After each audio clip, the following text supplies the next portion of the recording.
On m'a raconté une histoire il y a quelque temps. Je l'ai peut-être déjà racontée dans cette église. Si je l'ai fait, pardonnez-moi de la répéter. C'est juste pour souligner un point. Il y avait un guide indien, ou un genre de surveillant pour les Indiens. Il voyageait sur les terres des Navajos et il s'est perdu. Il s'appelait Coy. Il suivait un sentier qu'empruntait le gibier. Et il s'est dit, maintenant si je suis ce sentier, je trouverai certainement de l'eau. Son cheval avait tellement soif qu'il avait la langue pendante, desséchée. Ses naseaux étaient devenus rouges et étaient recouverts d'une croûte de sable. Lui, il avait tenu son mouchoir sur son visage pendant les tempêtes de sable, si bien qu'une croûte s'était formée dessus. Le manque d'eau allait le faire périr. Il conduisait son cheval au moment où il a trouvé le sentier. Et il s'est dit, quand il est monté sur son cheval, en apercevant ce sentier qu'empruntait le gibier, il s'est dit, certainement qu'il va me mener vers de l'eau. Il enfourche donc son cheval et il se met à suivre ce sentier. Et le cheval savait, lui aussi, qu'il avait pris un sentier qui menait vers de l'eau. Comme Dieu donne l'instinct aux bêtes. Il a donc suivi ce sentier. Finalement, quelques pistes quittaient le sentier. Un très petit nombre était sorti du sentier battu. Le cheval voulait tourner pour prendre cette direction-là, mais Coy avait une autre idée. Il essayait de le garder sur le sentier principal, qui était bien marqué. Il a pris cette direction, mais le cheval refusait d'avancer. Il l'a éperonné. Le cheval a henni et est parti dans l'autre direction. Puis il s'est cabré. La bête était trop faible pour le jeter à terre. Alors, il a recommencé de plus belle à le piquer des éperons. Il entamait la peau du cheval, tellement il était pressé d'arriver jusqu'à l'eau pour sauver sa vie, au point que le cheval était tout tremblant, ensanglanté. Il a baissé les yeux, il a regardé, et le cheval frissonnait comme ça. Il s'écroulait presque sous son poids. Il l'a regardé, il a vu le sang sur son flanc. Il était chrétien. Il a dit à son cheval, il lui a dit, j'ai souvent entendu dire que les animaux sauvages ou que les bêtes ont un instinct. On ne dirait pas que ce tout petit nombre, que ceux qui ont tourné pour prendre cette direction-là, se soient dirigés vers l'eau.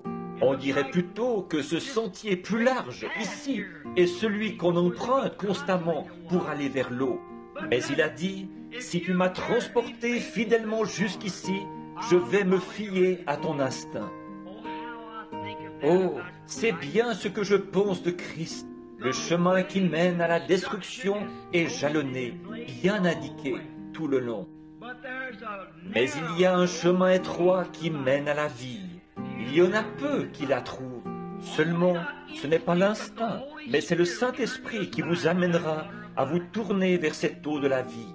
Je me dis qu'il m'a mené sain et sauf jusqu'ici, je le suivrai pour le reste du chemin. Pour terminer cette histoire, il n'avait pas parcouru un demi-mille que tout à coup le fidèle cheval s'est plongé dans une grande nappe d'eau. Ce cheval savait ce qu'il disait. Il savait ce qu'il voulait signifier par sa façon de s'exprimer au cavalier. Il est entré là-dedans. Il dit qu'il a jeté de l'eau dans les naseaux du cheval. Il s'est baigné. Il poussait des cris. Il hurlait. Il criait à plein poumon. Il avalait l'eau à grandes gorgées en criant « Nous sommes sauvés! Nous sommes sauvés! Nous sommes sauvés !» Le cheval buvait et frissonnait. Il a regardé les flancs ensanglantés, boursouflés par les blessures provoquées par les éperons. Il a dit que, juste à ce moment-là, il a dit, entendu quelqu'un dire « Sors de l'eau !» Il a regardé et il y avait là un petit cow-boy balafré.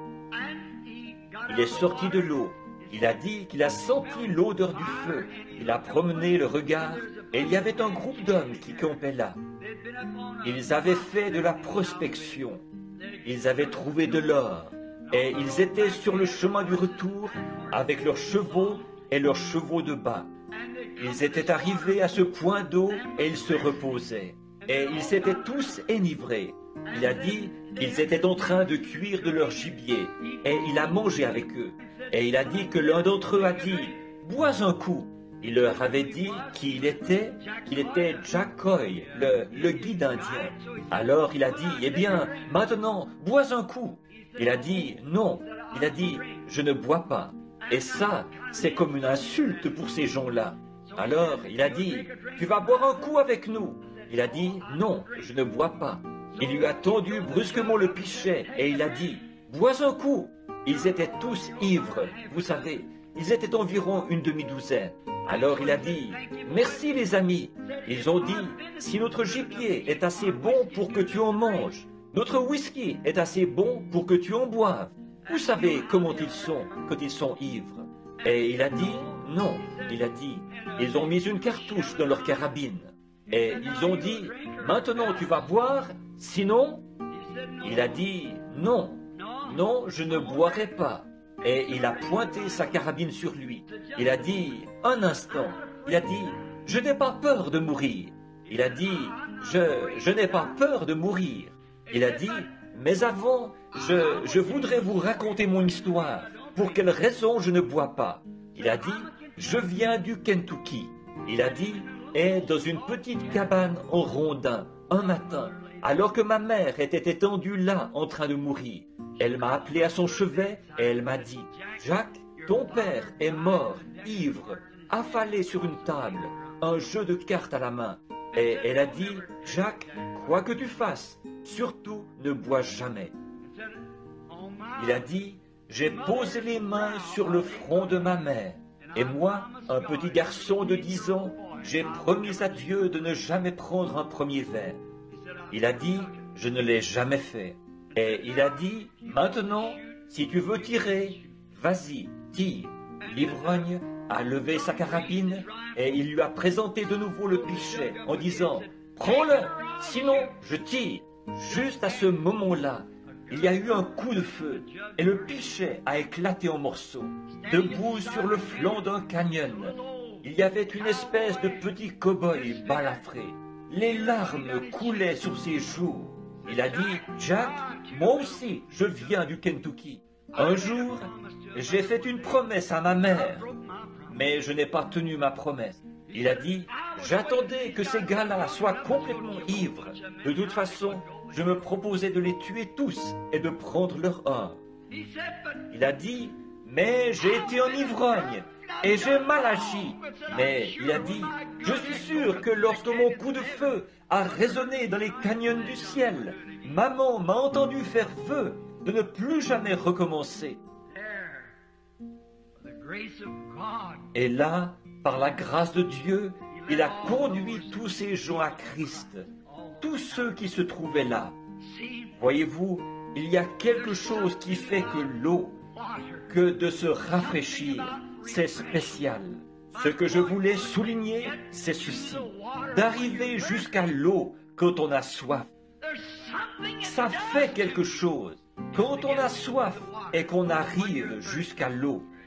Or, il a dit, « Je vous laisse ma paix, je vous donne ma paix, pas comme le monde vous donne la paix, mais comme lui vous donne la paix. » Sa paix nous désaltère. Si nous aspirons à la paix, alors rafraîchissons-nous dans la paix que lui donne, de savoir que nous avons la paix avec Dieu par notre Seigneur Jésus-Christ.